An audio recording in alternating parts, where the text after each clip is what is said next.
आए हुए आप सभी जनों के लिए परमेश्वर का मैं धन्यवाद करूंगा और आप सबको इस बाइबल अध्ययन में स्वागत भी करता हूं। जल्द ही प्रभु के वचन की ओर चलेंगे। भविष्यकालीन जिंदगी के बारे में एक सही पहचान और तद्वारा आशा दिलाने वाली एक ही किताब है, वो है पवित्र शास्त्र बाइबल। बाइबल में जब हम देखेंगे तो मृत्यु के उपरांत की जिंदगी में क्या होने वाला है, क्या मृत्यु के साथ में जिंदगी खत्म हो जाता है, मृत्यु और जी उठने के बीच में आत्मा का क्या हालात है, मरते समय क्या होता है, मरने के बाद क्या होगा, ये सभी बारे में केवल पवित्र शास्त्र ही हमें सिखाते हैं और कोई किताब नहीं है जो हमें बाइबल जैसे मनुष्य के कब्र के उपरांत की बातें भी सिखाते हो। तो बाइबल इसीलिए भी काफी महत्वपूर्ण और अनमोल है। तो उसी के बारे में हम पिछले दिनों से देख रहे थे। तो बाइबल उस भविष्यकालीन घटनाओं में सबसे खास और सबसे पहले होने वाली घटना के रूप में पेश किया है हमारे प्रभु यीशु मसीह के आगमन। हमारे प्रभु यीशु मसीह फिर से आने वाला है। एक बार मसीह आया था इस संसार में, इसलिए इस पृथ्वी को परमेश्वर के द्वारा देखा गया, विजिट किया गया प्लैनेट के तौर पर बताते हैं। भूगोल ऐसा है कि परमेश्वर यहां मिलने के लिए आया था। विजिटेड प्लैनेट, उस तौर पर पृथ्वी को हम बुलाते हैं। तो वो प्रभु यीशु मसीह पहले ही संसार में इसीलिए आया था कि मानव जाति को उनके पापों से छुटकारा दे। उसके लिए यीशु मसीह क्रूस पर तमाम मनुष्यों के पापों के प्रायश्चित में बलिदान हो गया था। लेकिन अब उसी मसीह मृतकों में से जिलाया गया है, मृत्युंजय यीशु है। वो स्वर्ग की ओर उठा लिया गया, वो जहां से आया था वहीं, और वो फिर से आने वाला है इसी पृथ्वी पर। लेकिन इस पृथ्वी पर प्रभु यीशु मसीह राज करने के लिए आएंगे। इसी धरती पर 1000 साल का राज करेंगे। लेकिन उससे कम से कम 7 साल पहले प्रभु यीशु मसीह बारात लेकर के आएंगे, अपने कलीसिया को अपने साथ लेकर जाएंगे। उस प्रकार हम 7 साल प्रभु के साथ स्वर्गों में रहेंगे, जिसकी वायदा प्रभु यीशु मसीह ने किया था कि मेरे पिता के घर में बहुत से निवास स्थान हैं, यदि नहीं होता तो मैं तुम्हें बता देता, लेकिन मैं तुम्हारे लिए जगह तैयार करने जाता हूं, और जब वो जगह तैयार हो जाए तो मैं फिर आकर के तुम्हें अपने यहाँ ये ले जाऊंगा, ताकि जहां मैं रहूं वहां तुम भी रहें।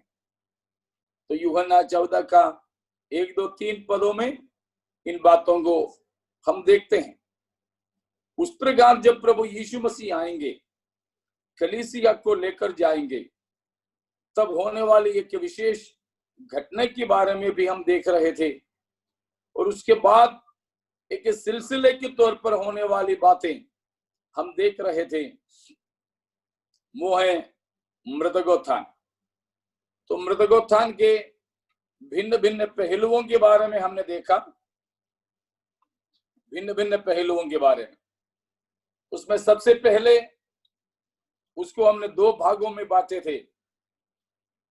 ऐसे कि मरणहार शरीर में होने वाला घट पुनरुत्थान और अमर्त्यता में होने वाले पुनरुत्थान, हम फिर उसको लिया कि अमर्त्यता में होने वाला पुनरुत्थान, उसको हमने फिर से दो भाग में बांटा। उसमें पहला भाग हम देखते आ रहे हैं, कल भी हम उसी के बारे में देखे थे, वो है पहला पुनरुत्थान, प्रथम पुनरुत्थान, पवित्र लोगों के पुनरुत्थान, अनंत जीवन की ओर पुनरुत्थान। तो उसका 10 प्रकार के नामों के द्वारा हमने उसका भिन्न भिन्न हिस्सों को देखे। और कल हमने देखा कि प्रथम पुनरुत्थान में कौन कौन भाग ले सकते हैं, कौन कौन होंगे, उनकी विशेषता क्या है, उसके लिए क्या करना है। खास बात हमने यही देखा, प्रभु यीशु मसीह के बादलों पर आगमन के समय अगर हमको उठा लिए जाना है तो हमें मसीह में नया जन्म पाना, मसीह में जीवन बिताना, तत्द्वारा हम मसीह में मर सकेंगे। जो मसीह में मुर्दे हैं वे पहले जी उठेंगे। हमने उस बात को देखा। तो उसमें कई बातों को हमने देखा था।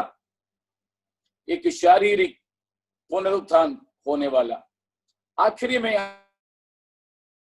लिख करके रखा है कि मुर्दों में से जी उठने वालों के बारी। उस बारी में भी 3 बातें देखे थे। पहला हमने ये देखा कि पहला फल या पहला उठा होकर के प्रभु यीशु मसीह मुर्दों में से जी उठा। वही हमारे इस विश्वास का आधार है। हमारे प्रभु मृत्युंजय है, हमारे प्रभु मुर्दों में से जी उठा है, हमारे प्रभु हमेशा हमेशा के लिए जीवित है। प्रकाशित वाक्य 1 के 17 और 18 में से उन बातों को हमने देखा। प्रभु कहता है कि मैं मुर्दा था लेकिन देख जी उठा हूं। कितने दिन के लिए? युगान युग के लिए, युगान युग के लिए। तो युग युग के लिए जीवित, अब अमर्त्यता को हासिल किया हुआ हमारे प्रभु यीशु मसीह के ही समान मैं और आप होंगे। तो बारी में पहला बारी यीशु मसीह का है, उसके बाद दूसरा बारी है हमारा जो मसीह के हैं, और आखिरी में संसार का। इसमें भी हम दूसरे बारी को देखते हैं। दूसरा बारी हमारे मसीहियों के, भक्तों के, परमेश्वर के पवित्र जन के, जो अनंत जीवन प्राप्त करने वाले उनके हैं मृतकोत्थान में दूसरी बारी। लेकिन उस दूसरी बारी में भी कम से कम 3 दफे में होकर उनके जी उठना होगा। फिर से पवित्र लोग, एक बार और उसको पढ़िएगा, 1 कुरिन्थी 15 का 23, 1 कुरिन्थी 15:23।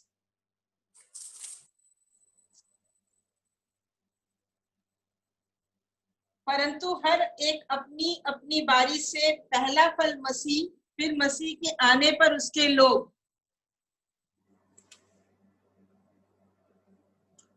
फिर अंत होगा।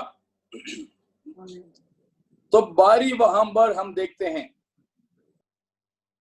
पहला फल मसीह, और उसके बाद मसीह के लोग उसके आने पर।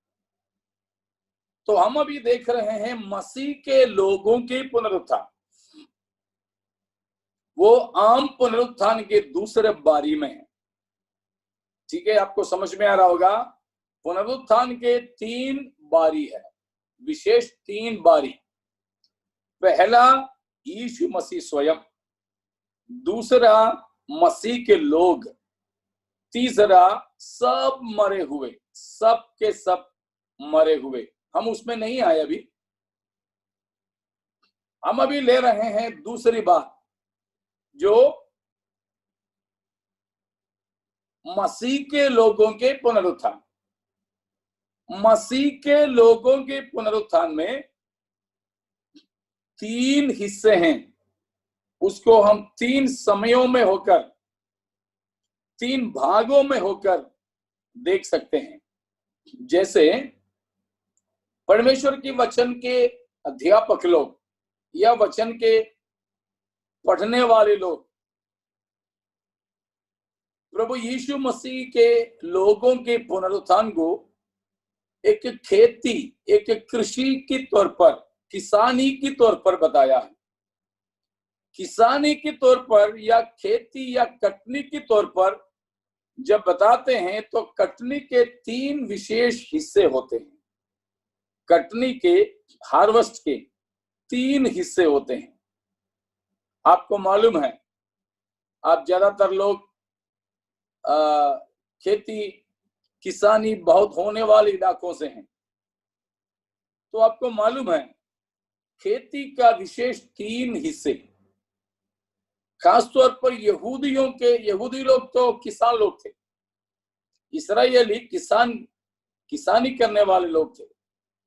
जानवरों के और खेती बाड़ी, इन सारी चीजों की किसानी करते थे। तो उनके उन अनुभवों से, बाइबल की पृष्ठभूमि से इस प्रकार 3 भागों में उसे बांटा है। पहला, जो कटनी करते हैं वे सबसे पहले कुछ काटते हैं, विशेषकर इस्राएलिया उसको बोलते हैं पहला फल की कटनी होते हैं, harvest of the first fruits. और खास क्योंकि हमें मालूम है कि जब आप दाल चावल पकाते हो तो दाल चावल करीब करीब पकने का एक समय आता है, तो मम्मी लोग, हमारे बहन लोग, वो पूरा हिला करके उनमें से 1-2 लेकर के पहले देखते हैं। पूरा चावल जितना चढ़ाया है, पकाया है, वो पूरा लेकर के हमारी माँ दबा दबा के नहीं देखती हैं कि सब पक गए कि नहीं। उनमें से 1-2 लेकर के देखते हैं तो पता चलता है, उस हिसाब से बाकी सबका अंदाजा लगा लेती हैं। उसी प्रकार एक अच्छा किसान, हमारे इधर थोड़ा थोड़ा किसानी करने वालों की बात छोड़ो, इस्राएलियों में तो एकड़ों हेक्टरों के हिसाब से होती थी। तो इसीलिए उनमें से सबसे जो खास पहले वे कुछ काटते थे, काटकर वे परमेश्वर के भवन में, परमेश्वर के मंदिर में उस पहला फल को चढ़ाते थे। इसीलिए पहला फल की कटनी सबसे पहले वे करते थे।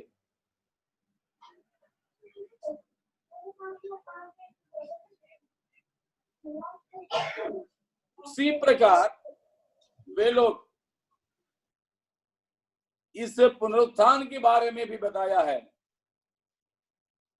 कि पुनरुत्थान के 3 हिस्से में सबसे पहला हिस्सा पहला फल की कटनी है।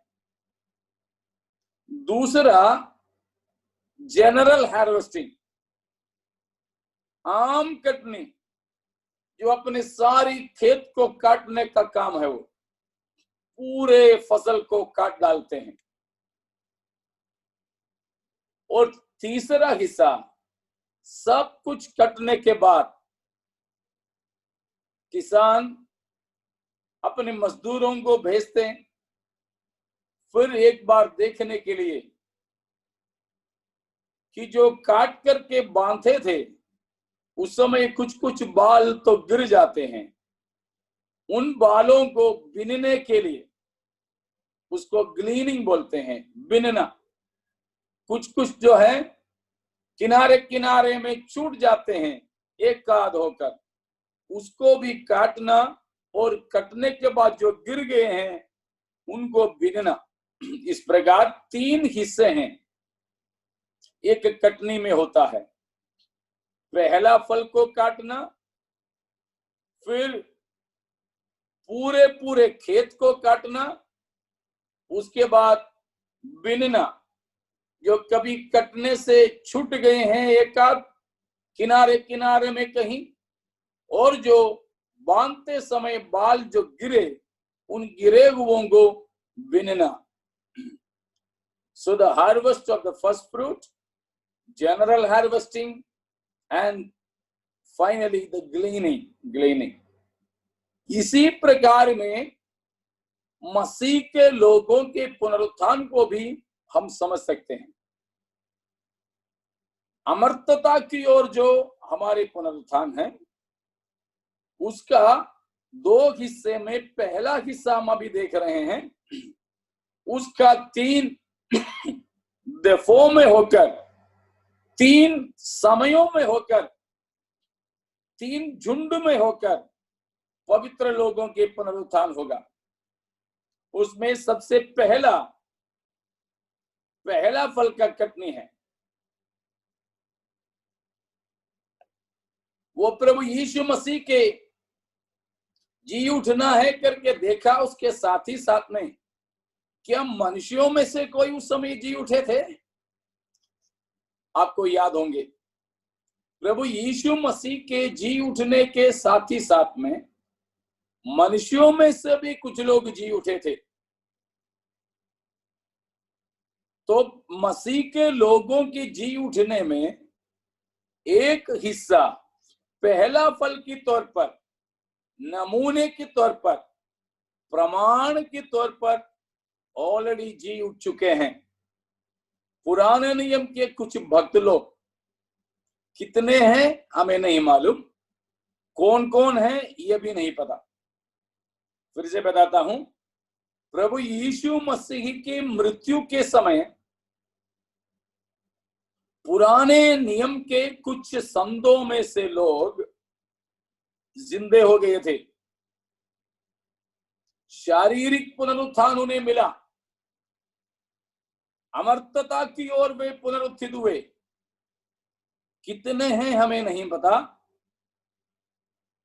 कौन कौन है ये भी नहीं मालूम, लेकिन इतना जरूर मालूम है, पुराने नियम के भक्तों में से कुछ लोग जी उठ चुके हैं।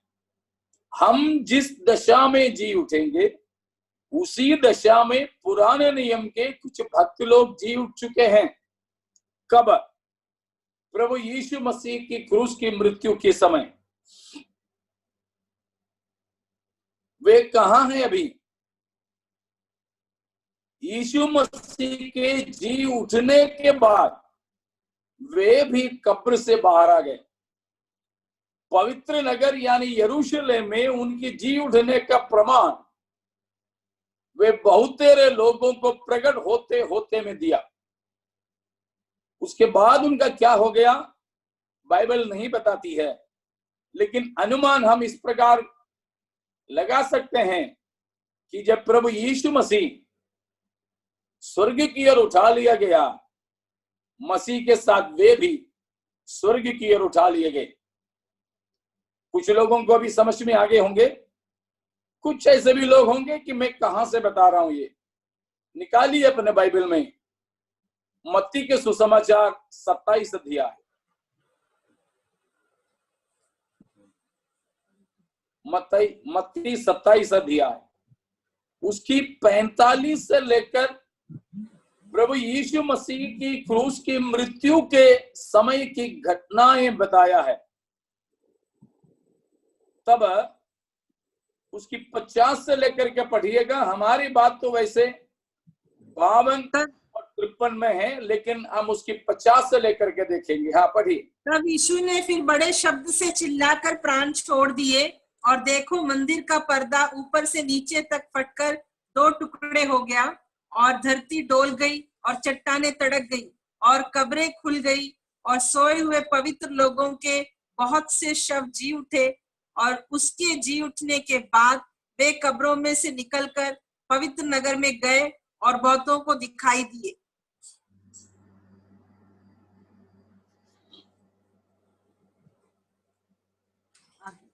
इतना तो समझ में आ गया होगा। अभी इतने सब बातें मैंने अभी तक बताया, प्रमाण में हम यहां से निकाला।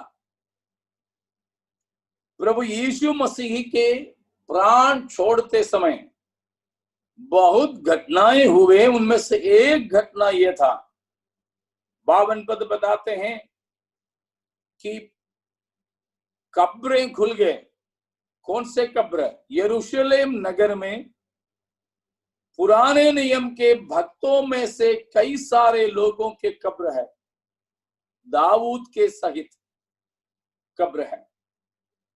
उनमें से कई कब्रें खुल गए। कितने हैं गिनती नहीं, किस किस का है पता नहीं। हो सकता है दाऊद का भी जिलाया जाना हो गया हो, एलीशा उठे हो, पता नहीं। लेकिन पुराने नियम के कुछ भक्त लोगों के कब्रें खुल गए और सोए हुए पवित्र लोगों में से कितनों के शरीर जिला दिए गए, जी उठे। लाजर की जैसे नहीं, यीशु मसीह की जैसे। और उसके बाद प्रभु यीशु मसीह के पुनरुत्थान के पश्चात में वे जी उठकर बाहर आ गए। तो कब्रें मसीह के मरने के समय में खुल गए, लेकिन उनके जी उठकर कब्र से बाहर आना यीशु मसीह के जी उठने के बाद ही हुआ। नहीं होते तो यीशु मसीह पहला फल नहीं होता मुर्दों में से जी उठने वालों में।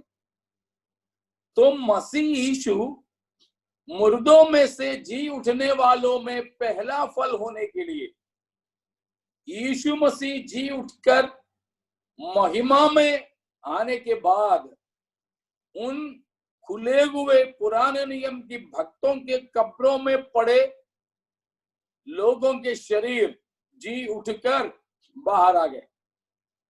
बाहर आके हम 53 में पढ़ते हैं कि पवित्र नगर का मतलब है यरूशलेम। पवित्र नगर में बहुत से लोगों को प्रकट हुए, नहीं तो अपने आप को वहां पर दिखाने लगे। तो वे अमर्तता के शरीर में होने के कारण, महिमामय शरीर में होने के कारण ही तो लोगों को दिखाई देने लगे। यीशु मसीह के जैसा ही शरीर में वे भी थे, इसीलिए वे नगर में लोगों को दिखाई देने लगे, प्रकट होने लगे महिमा के शरीर के साथ। और भी एक प्रमाण हमें बाइबल से मिलता है, प्रकाशित वाक्य के अंदर परमेश्वर ने अपना दास यूहन्ना को भविष्यकालीन घटनाओं की पर्दा हटा करके दिखा रहा था।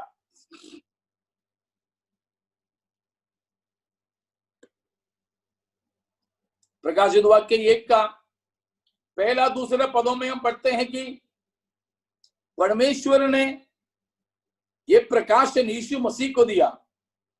यीशु मसीह ने वो प्रकाशन अपने दूत को भेजकर उसके द्वारा यूहन्ना को बताया।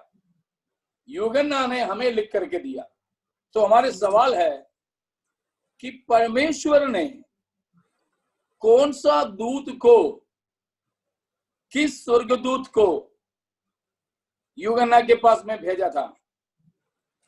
कौन सा स्वर्गदूत हो सकता है ये प्रकाशन लेकर के यूहन्ना के पास में आया?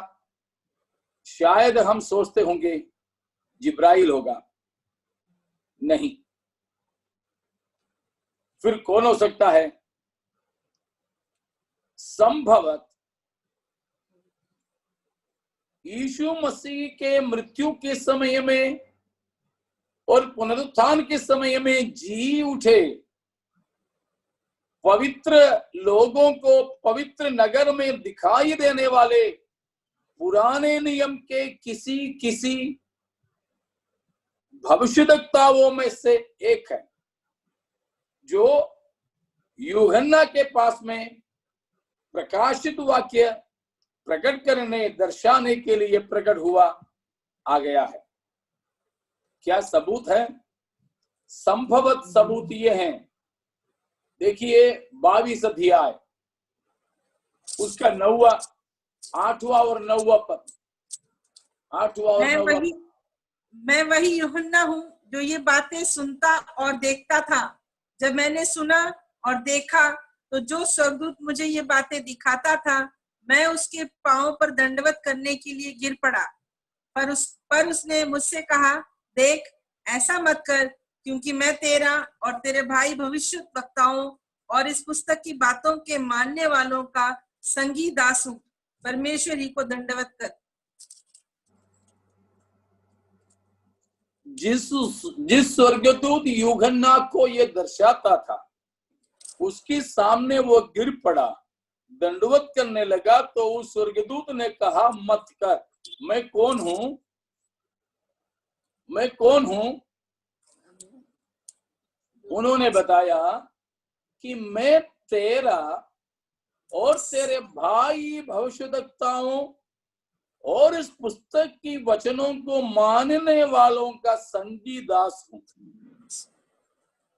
यूहन्ना जैसे और भविष्यद्वक्ताएं और मानने वाले हम लोगों के संगी दास।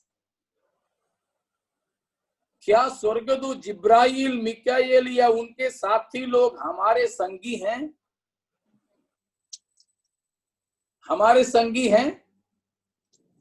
संगी कौन होता है? हमारे समान होने वाले, अपने ही समान वाले, अपने जैसे लोग।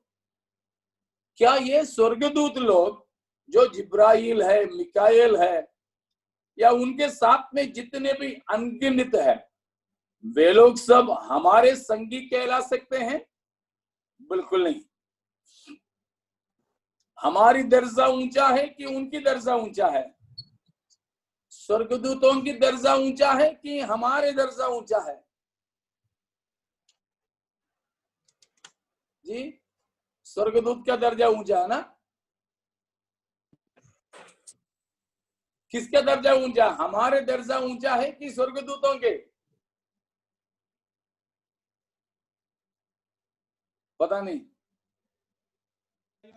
हमारे दर्जा ऊंचा है। हमारे दर्जा ऊंचा है स्वर्गदूतों से भी, या हमारे हैं? स्वर्गदूत हमारे सेवक लोग हैं। स्वर्गदूत उद्धार पाने वालों के सेवा टहल करने के लिए नियुक्त किए गए लोग हैं।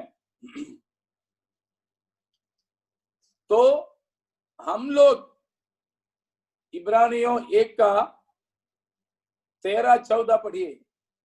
इब्रानियों 1 का 13-14। और स्वर्गदूतों में से उसने किससे कब कहा, तू मेरे दाहिने बैठ, जब तक कि मैं तेरे बैरियों को तेरे पांव के नीचे की पीढ़ी न कर दूं? क्या वे सब सेवा टहल करने वाली आत्माएं नहीं, जो उद्धार पाने वालों के लिए सेवा करने को भेजी जाती है? स्वर्गदूत कौन है? हमारे सेवा, 14वीं पद, हमारे सेवा टहल करने के लिए भेजी जाने वाली आत्माएं हैं। आमीन। तो स्वर्गदूत हम उद्धार पाने वाले मनुष्यों के सेवा के लिए ठहराए गए आत्माएं हैं। वे हमारे संगी दास नहीं हैं। लेकिन यूहन्ना को यहाँ पर वो स्वर्गदूत ने कहा कि मैं तुम्हारे संगी दास हूं।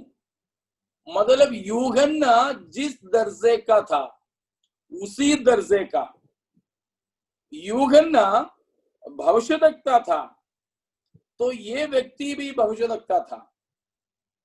यूहन्ना के और भाई लोग थे भविष्यद्वक्ता। वो व्यक्ति अपने आप को भी भविष्यद्वक्ताओं के संगी बताता है। इसीलिए वो स्वर्गदूत जो परमेश्वर के द्वारा यूहन्ना के पास में भेजा गया था, वो उस प्रकार जिलाया गया किसी पुराना नियम के भविष्यद्वक्ता था। 19 का 10 में भी, प्रकाशित वाक्य 19 के 10 में भी हम उन्हीं बातों को पढ़ सकते हैं। 19 का 10 भी। तब मैं उसको दंडवत करने के लिए उसके पांव पर गिर पड़ा। उसने मुझसे कहा, देख, ऐसा मत कर, मैं तेरा और तेरे भाइयों का संगी दास हूँ। उधर भी जो बस उधर भी उन्होंने यही बात कहा, मैं तेरा और तुम्हारे भाइयों का संगी दास हूं। 21 का 17 भी देखिए, 21 का 17। उसने उसकी शहरपनाह को मनुष्य के अर्थात स्वर्गदूत ने नाप से नापा तो 144 बस मनुष्य, स्वर्गदूत ने नापा, नया यरूशलेम की माप ले रहा है। तो वहां बताया कि स्वर्गदूत के नाप से नापा। किसका नाप? मनुष्य के। देखा, तो वहां स्वर्गदूत के नाप को मनुष्य के नाप कहा गया। कौन सा स्वर्गदूत है? ये जो दिखा रहा था वो स्वर्गदूत।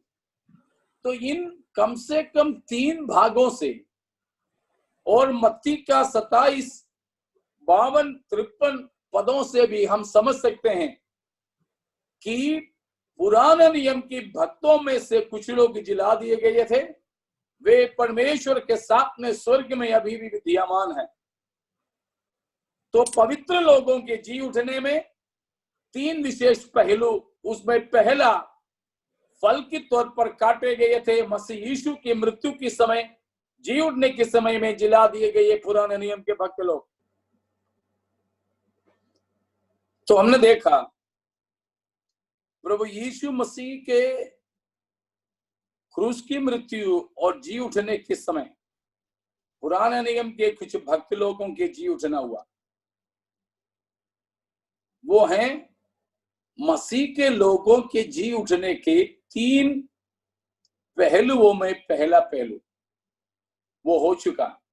पहला फल की कटनी हो चुकी। तो पहला फल की कटनी हो चुकी, तो अब जो होने वाला वो है मुख्य कटनी, आम कटनी। सारे फसल इसमें काटे जाएंगे। वो है हमारे प्रभु यीशु मसीह के आगमन में होने वाले पुनरुत्थान, जिसके बारे में हम पहला थिस्सलुनी 4 के 16 में पिछले दिनों से पढ़ते आ रहे हैं। वो हमें मालूम है, इसलिए दोबारा पढ़वाने के लिए मैं नहीं चाहूंगा कि पहला थिस्सलुनी 4 का 16 में और पहला कुरिन्थी 15 का 50 से उन सभी भागों में लिखे हुए पुनरुत्थान वो है मुख्य कटनी,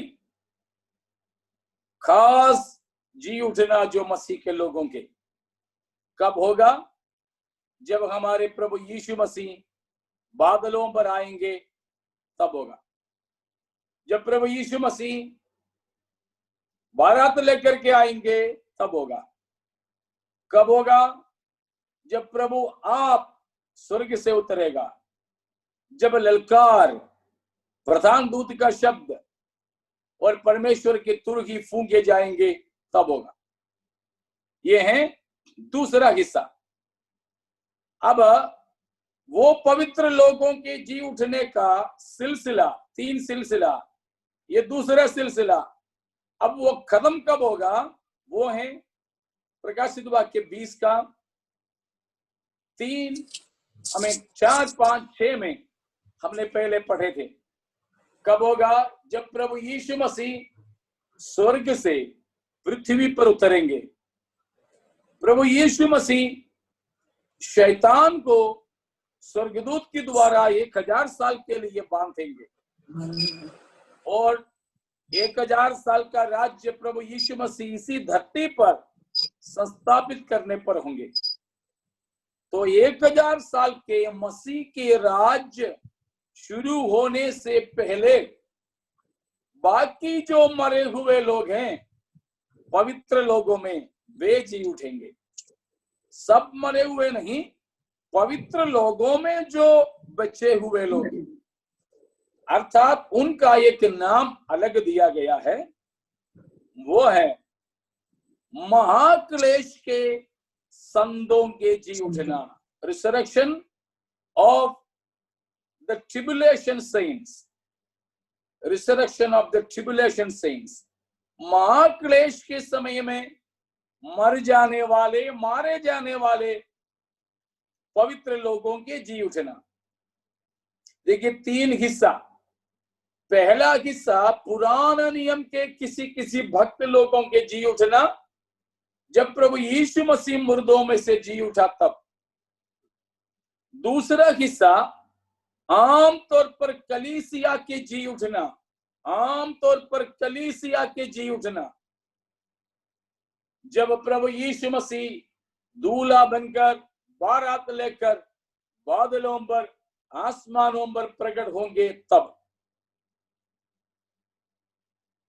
और तीसरा हम देखते हैं कि जब प्रभु यीशु मसीह पवित्र लोगों के साथ में धरती पर आएंगे, जैतून पहाड़ पर अपना हाथ पांव रखेंगे, उसके बाद यहाँ पर विरोध मसीह के साथ मसीह का अर्मगद्दोन की युद्ध होगा। उसके बाद शैतान को बांधेंगे अथाह कुंड में, और तत्पश्चात 1000 साल का राज्य इसी धरती पर यीशु मसीह स्थापित करेंगे। यरूशलेम से प्रभु यीशु मसीह सारे विश्व का राजा बनकर के राज करेंगे। तब कोई विपक्ष नहीं होगी, केवल सत्ता पक्ष ही होगा, कोई विपक्ष नहीं। तमाम विपक्ष यहां हटा दिए गए। विपक्ष के नेता 1000 साल के लिए अथाह कुंड में बंधा जाएगा। उस समय वो 1000 साल का राज्य के उद्घाटन से ठीक पहले विरोध मसीह के 7 साल के राज्य के समय में मारे गए तमाम पवित्र लोगों को हमारे परमेश्वर जिलाएंगे। वो हैं पवित्र लोगों के जी उठने में उस 3 सिलसिले में से तीसरा और आखिरी घटना। समझ में आ गया होगा आप लोगों को? नहीं आया है और विवरण चाहिए तो बोलिएगा, नहीं तो मैं आगे बढ़ूं। प्रभु यीशु मसीह के मरना और जी उठने के समय में पुराने नियम के कुछ पवित्र लोगों के जी उठना हुआ। यीशु मसीह बादलों पर आते समय कलीसिया जी उठेगी, और यीशु मसीह धरती पर कलीसिया के साथ राज करने के लिए आएंगे, तब महाक्लेश के पवित्र लोग जी उठेंगे। ये तीनों जी उठना, ये तीनों झुंड के जी उठना, प्रथम पुनरुत्थान या पवित्र लोगों के पुनरुत्थान या अनंत जीवन की ओर पुनरुत्थान कहलाता है, या मरे हुओं के बीच में से जी उठना। ये सबको, इन तीनों को हम कह सकते हैं या बाइबल कहती है। इतने में कोई शक है तो आप पूछ सकते हैं, नहीं तो हमें आगे बढ़ो। अब तक वैसे कोई सवाल नहीं आया तो हमें आगे बढ़ना चाहता हूं।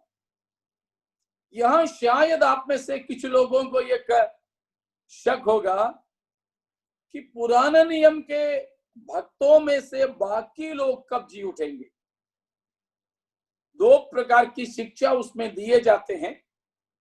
एक है कलीसिया के साथ जी उठेंगे बोलते, और कुछ लोगों की मानना है नहीं, प्रकाशित वाक्य 20 के 4, 5, 6 के जी उठने के समय में ही पुराना नियम के बाकी लोग जी उठेंगे। लेकिन मेरा व्यक्तिगत मानना, परमेश्वर के वचन से मैंने जो पाया वो ये है कि पुराने नियम के बाकी बचे हुए लोग भी कलीसिया के साथ ही जी उठेंगे। उनके जी उठने के लिए सहस्राब्द राज्य तक इंतजार करने की जरूरत नहीं है। जरूर वे लोग कलीसिया के हिस्सा नहीं बनेंगे, मसीह की दुल्हन नहीं बनेंगे, लेकिन उनको कलीसिया के साथ जी उठने के लिए बाइबल के हिसाब से कोई रुकावट नहीं है। मसीह की कलीसिया जब जी उठेगी तब पुराने नियम के भक्त लोग भी जी उठेंगे। न मानने वाले लोगों का आरोप ये है या उनका मानना ये है कि वे कलीसिया के हिस्सा नहीं है, इसीलिए कलीसिया के साथ में नहीं जी उठेंगे। वे यहूदी हैं तो उस प्रकार का एक हिस्सा प्रकाशित वाक्य 20:4 से 6 तक की देखते हैं तो उन्हीं के साथ जी उठेंगे। लेकिन मैं मानता हूं प्रभु यीशु मसीह की कलीसिया जब जी उठेगी उन्हीं के साथ में पुराना नियम के भक्त लोगों के भी जी उठना होगा। उसका कारण कम से कम 8 कारण मैंने बाइबल से पाया है, कम से कम 8 बात। एक दो बात बस आपको बताता हूं। पहली बात, पुराने नियम के भक्त लोग भी नया नियम की कलीसिया के साथ जी उठने का कई कारणों में से एक कारण है। जैसे हम भजन 50 का 5वां पद में पढ़े थे, वहां लिखे थे, हमने पढ़ा वहां पर कि जो बलिदान चढ़ाकर मुझसे वाचा बांधे हुए मेरे संत लोगों को एकत्रित करो। वहां परमेश्वर ने जो कहा है, मेरे भक्तों को मेरे पास इकट्ठा करो जिन्होंने बलिदान चढ़ाकर मुझसे वाचा बांधी है। तो पुराने नियम के भक्त लोग भी परमेश्वर के साथ में बलिदान चढ़ाकर ही तो वाचा बांधे थे। जैसे रोमियो 5 का पहले में बताते हैं और इब्रानियों 11 का 4 में भी बताया। तो इब्रानियों 11 का 4 में भी, रोमियो 5 के 1 में भी दिए गए संकेतों के अनुसार पुराने नियम के भक्त लोग भी कलीसिया के साथ जिला दिए जा सकते हैं। उनमें लिए कोई दिक्कत नहीं, क्योंकि हम तो मसीह की बलिदान को पीछे की तरफ मुड़ के देखते हैं। इतिहास में पूरी हुई मसीह की बलिदान, लेकिन पुराने नियम के भक्त लोग आगे की तरफ में देखते थे, भविष्य में होने वाली मसीह की बलिदान। दोनों में तो बात एक ही है।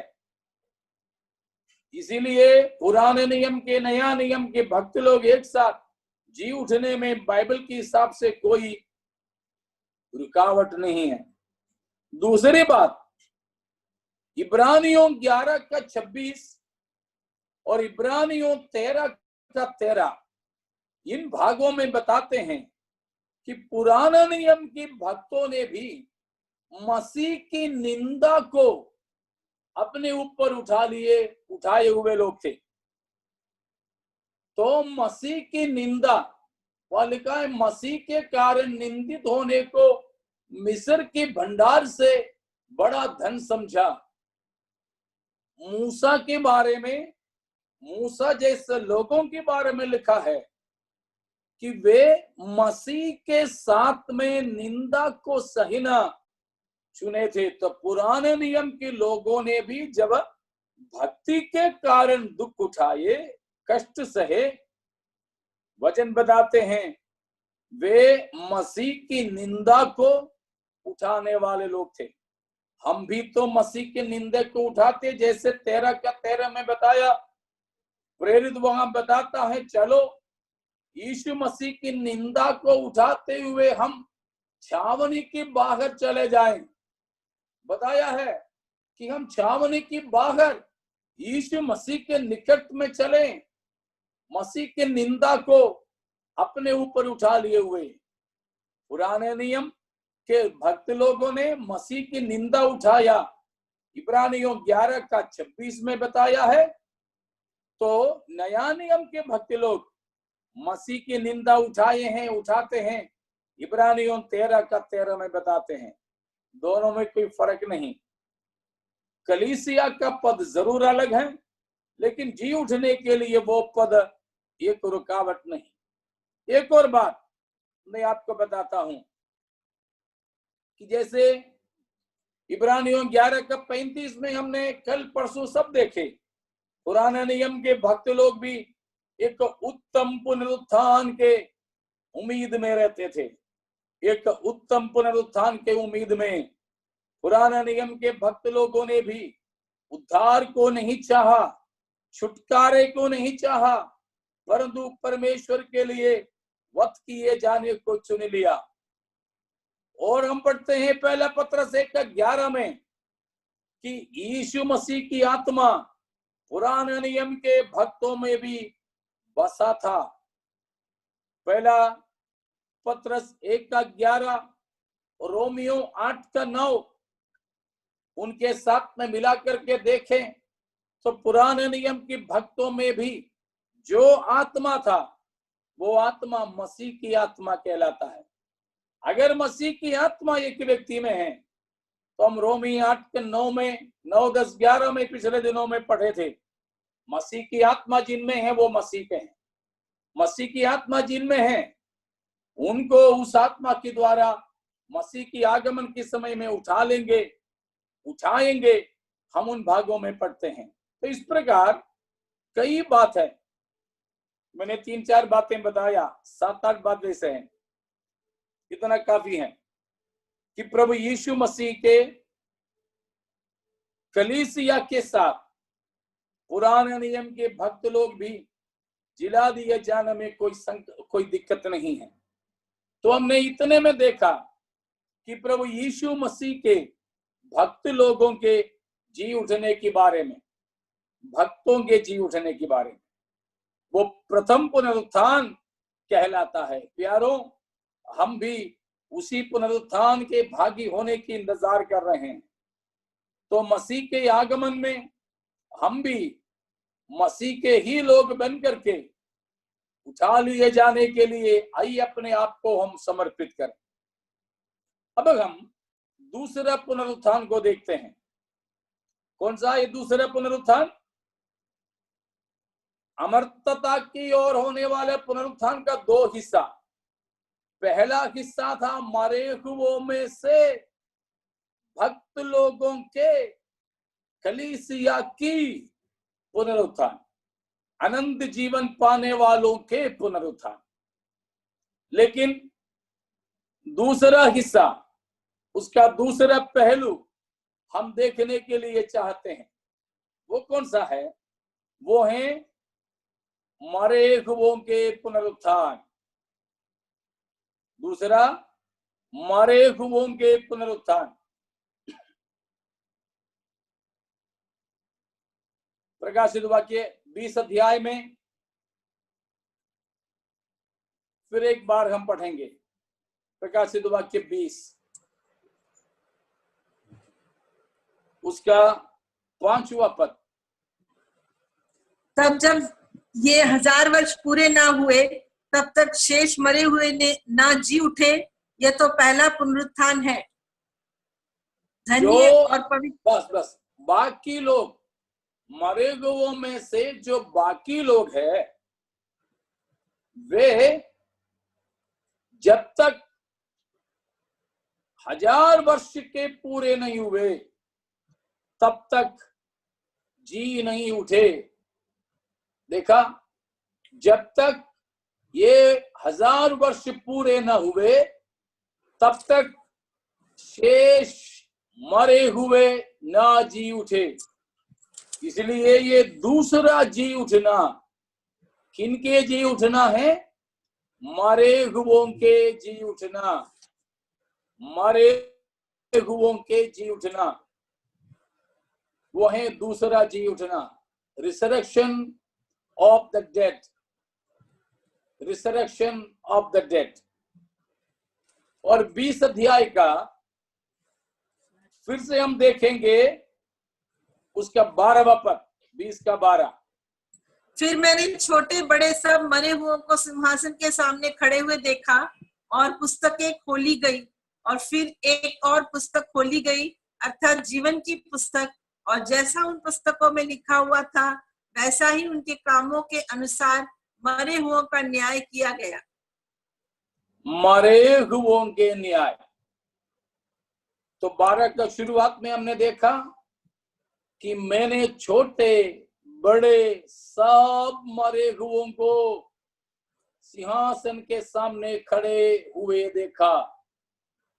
मतलब मरे हुओं को, अर्थात मरे हुओं के पुनरुत्थान। वही 20:5 में भी हमने पढ़े थे, मरे हुओं के पुनरुत्थान। अब देखिए 13वां पद। समुद्र ने उन मरे हुओं को जो उसमें थे दे दिया, और मृत्यु और अधोलोक ने उन मरे हुओं को जो उनमें थे दे दिया, और उनमें से हर एक के कामों के अनुसार उनका न्याय किया गया। इधर भी हम वही देखते हैं, समुद्र ने अपने मरे हुओं को दे दिया, मृत्यु ने और अधोलोक ने भी उनके मरे हुओं को दे दिया। इन हर जगह पर एक ही भाषा, मरे हुए मरे हुए मरे हुए। पहले वाला याद है ना, मरे हुओं के बीच में से जी उठना था, लेकिन दूसरा मरे हुओं के जी उठना। शायद आपको उतने में ही फर्क समझ में आ जाएगा। पहला जो भक्तों के जी उठना, उसके लिए हमने देखा है मरे हुओं के बीच में से जी उठना, लेकिन ये दूसरा पुनरुत्थान मरे हुओं के पुनरुत्थान। पहला पुनरुत्थान मरे हुओं के बीच में से 10 नाम वहां उधर हमने देखा था, लेकिन यहां पर हम देखते हैं मरे हुओं के पुनरुत्थान, मरे हुओं के पुनरुत्थान। Praise God. तो यहां मरे हुए लोगों के पुनरुत्थान है, अर्थात हर कोई मुर्दे, तमाम दुष्ट लोगों के, तमाम पापियों के। हमने 20:6 में देखा, धन्य हैं जिनको पहला पुनरुत्थान में हिस्सा मिला, वो पवित्र और धन्य हैं। तो जो पहला पुनरुत्थान में भाग नहीं मिला वो धन्य नहीं है, अभागे हैं, श्रापित है, और वे पवित्र नहीं अपवित्र है। इसीलिए श्रापित लोगों के पुनरुत्थान, अपवित्र लोगों के पुनरुत्थान, मरे हुओं के पुनरुत्थान, दुष्टों के पुनरुत्थान, अनंत विनाश की ओर मिलने वाला पुनरुत्थान। इस प्रकार इस दूसरे पुनरुत्थान के नाम हम दे सकते हैं। दानियेल 12 का पहला, फिर एक बार पढ़िए।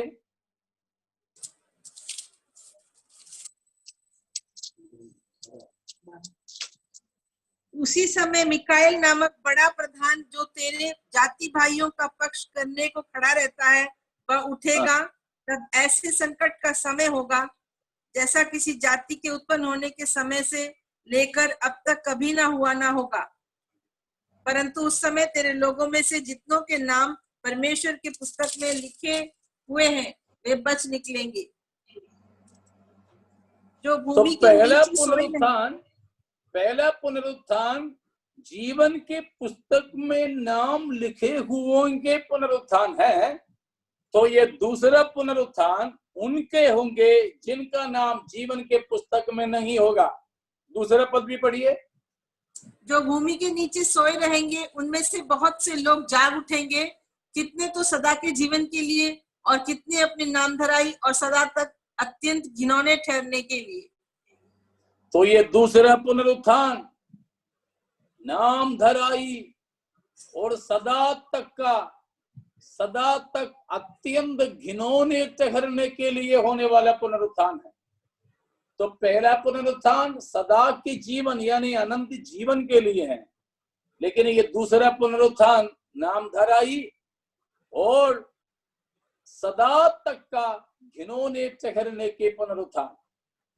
पहला पुनरुत्थान जीवन की पुस्तक में लिखे हुए हैं, लेकिन ये दूसरा पुनरुत्थान उनके हैं जिनके नाम जीवन के पुस्तक में नहीं है। वो हम प्रकाशित वाक्य 20 के 14 और 15 से भी समझ सकते हैं, पढ़ सकते हैं। तो ठीक है, अब अगली बात, ये दूसरा पुनरुत्थान कैसा होगा, एक बार फिर हम पढ़ेंगे यूहन्ना 5:28। यूहन्ना 5:28।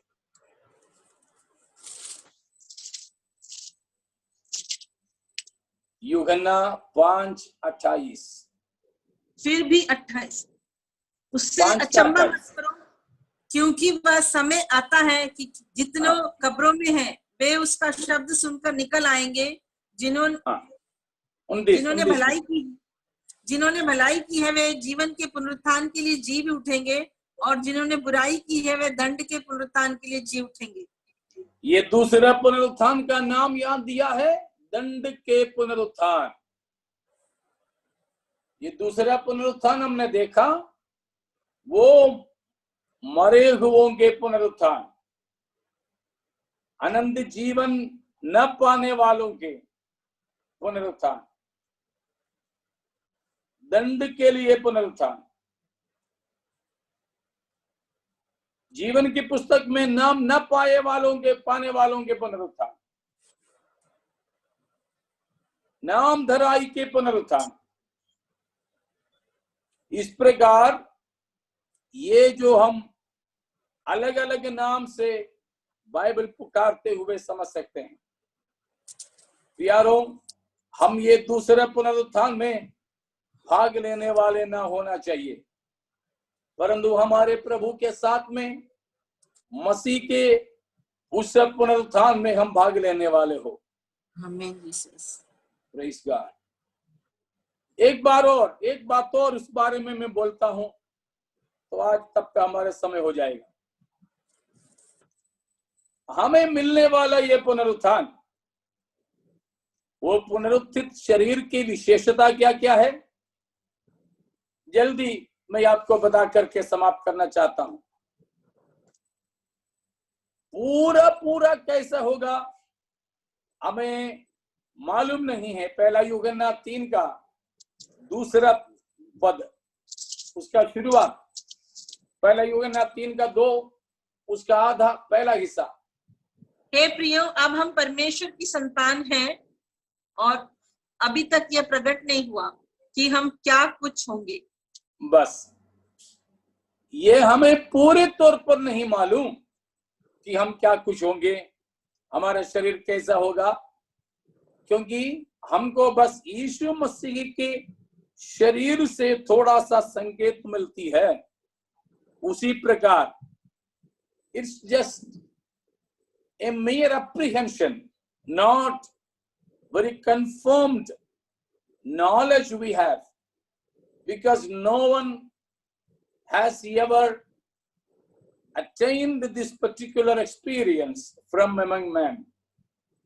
मनुष्यों के बीच में से, हमारे बीच में से कोई इस पद तक नहीं पहुंचे या पहुंचकर वापस आके हमें बताया नहीं, लेकिन यीशु मसीह के मरे हुओं में से जी उठा हुआ उस शरीर को देख करके हम ये बात समझ सकते हैं। उसमें से हमको मालूम, उस पुनरुत्थित शरीर, हम अगर प्रभु के लोग हैं, पापों से मन फिराए हैं, यीशु मसीह पर विश्वास करते हैं, पानी में डूबकर पिता पुत्र पवित्र आत्मा के नाम से बपतिस्मा लिए हैं, पवित्र आत्मा को पाए हैं, पवित्र जीवन आप बिताते हैं, यीशु मसीह की आगमन की बात जोते हैं, हमने जो 30-31 बातें देखे थे उसके अनुसार हम जीवन बिताते हैं, तो हमें मालूम है, पहली बात, हम मसीह के समान होंगे। हम मसीह के समान होंगे। हमें मिलने वाला शरीर मसीह के पुनरुत्थित महिमामय शरीर के अनुरूप एक शरीर होगा। पहला यूहन्ना 3 का दूसरा पद का दूसरा हिस्सा, अभी हम जो पढ़े थे उसके बाकी भाग। इतना जानते हैं कि जब वह प्रकट होगा तो हम उसके समान होंगे, क्योंकि उसको वैसा ही देखेंगे जैसा वह है। हाँ प्यारो, यही हमारे धन्य आशा है। हमको एक शरीर मिलने वाला है, पुनरुत्थान का शरीर। किसका जैसा होगा? यीशु मसीह का शरीर का जैसा ही एक शरीर। Praise the Lord. 2 पद और मैं उसकी सिलसिले में, 2 नहीं, 2 से ज्यादा है, लेकिन 2 ही मैं दुख देता हूं। फिलिपियों 3:21 में पौलुस ने बताया, जब प्रभु यीशु मसीह स्वर्ग से उतर आएंगे तब वो अपनी शक्ति के उस प्रभाव के अनुसार, जिसके द्वारा वो सब वस्तुओं को अपने वश में कर सकता है, हमारे दीनहीन देह का रूप बदलकर अपनी महिमा की देह के अनुकूल बना देगा। हालेलुया। यूहन्ना ने जो बताया वही बात पौलुस भी यहां बताता है। वही बात पहला कुरिन्थियों 15 का 49 में पढ़ते हैं। जैसे पहला कुरिन्थियों 15 का 49 वहां पढ़ते हैं कि जैसे हमने मिट्टी से बना हुआ अदम का रूप धारण की, वैसा ही हम स्वर्गिक यीशु मसीह के स्वर्गीय शरीर का भी रूप धारण करेंगे। हालेलुया। तो प्यारो, पुनरुत्थान के शरीर का विशेषता पूरा पूरा भले की हमें नहीं मालूम, लेकिन इतना तो मालूम है कि मसीह के महिमामय शरीर के अनुरूप एक शरीर हमें प्राप्त होने वाला है। क्या इस बात की हमें आनंद है कि मसीह के महिमामय शरीर के अनुसार एक शरीर हमें प्राप्त होने वाला है? बहुत से लोग हैं कि सिनेमे के सुंदर सुंदरियों के शक्ल पाने की इरादा करते हैं, इसीलिए वो जिस साबुन से नहाते वो साबुन से हम नहाने की कोशिश करते, वो जो खाना खाते वो खाना खाने की कोशिश करते, वो जो कपड़ा पहनते भले कि हम कहीं से भी खाए नहीं फिर भी वही कपड़ा खरीदने की कोशिश करते, ये सोचकर कि हम भी उनके जैसे दिखने लगेंगे। नहीं प्यारो, नहीं। लेकिन हमें प्रभु ने दिया हुआ संभावना ये है कि यीशु मसीह मुर्दों में से जी उठ करके जिस महिमामय शरीर में है, उसी महिमामय शरीर हमें भी प्राप्त हो सकता है। हालेलुया। उसमें आनंदित होने वाले भक्तों के लिए मैं प्रभु का धन्यवाद करता हूं। इसीलिए है पौलुस ने रोमियो 5 का 2 पद में बताया कि हम परमेश्वर की महिमा की आशा के कारण आनंदित होते हैं। परमेश्वर की महिमा के आशा के कारण हम आनंदित होते हैं। हालेलुया। इसमें हम आनंद मना सकेंगे क्योंकि हमें मिलने वाला शरीर मसीह का वही शरीर है, उसी का जैसा शरीर है जिस शरीर में प्रभु यीशु मसीह जी उठा और वो अभी है। और पतरस भी बताता है, पहला पतरस 5 का 10 में बताया कि हमको वही महिमा मिलेगा जो परमेश्वर की अनंत महिमा है। इसीलिए हमको अभी क्लेश में से, संकट में से होकर गुजरना पड़ते हैं। तो बताया है कि परमेश्वर हमको वो महिमा देगा जो यीशु मसीह में है। अपनी अत्यंत महिमा के लिए हमको प्रभु ने बुलाया है। और दूसरे थिस्सलुनीयों 2 का 12, 13, 14 में भी पौलुस ने बताया मसीह की महिमा को प्राप्त करने के लिए हमको परमेश्वर ने सुसमाचार के द्वारा उद्धार के लिए, उसका 14वां पद में लिखा है 13-14 में, कि जिसके लिए उसने तुम्हें हमारे सुसमाचार के द्वारा बुलाया कि तुम हमारे प्रभु यीशु मसीह की महिमा को प्राप्त करें। प्यारों, प्रभु ने हमको बुलाया हम मसीह की महिमा को प्राप्त करने। हमें मिलने वाला पुनरुत्थान का शरीर कैसा शरीर होगा? यीशु मसीह की महिमा में शरीर के अनुसार का एक शरीर होगा। आइए उस बड़ी आशा के साथ हम तो पाप से बच निकलें, पवित्र जीवन बिताएं। जैसे पहला यूहन्ना 3:3 में बताया है कि जिस किसी को भी यीशु मसीह में ये आशा है कि यीशु मसीह की जैसा महिमा के शरीर हम हासिल करेंगे, वे क्या करेंगे?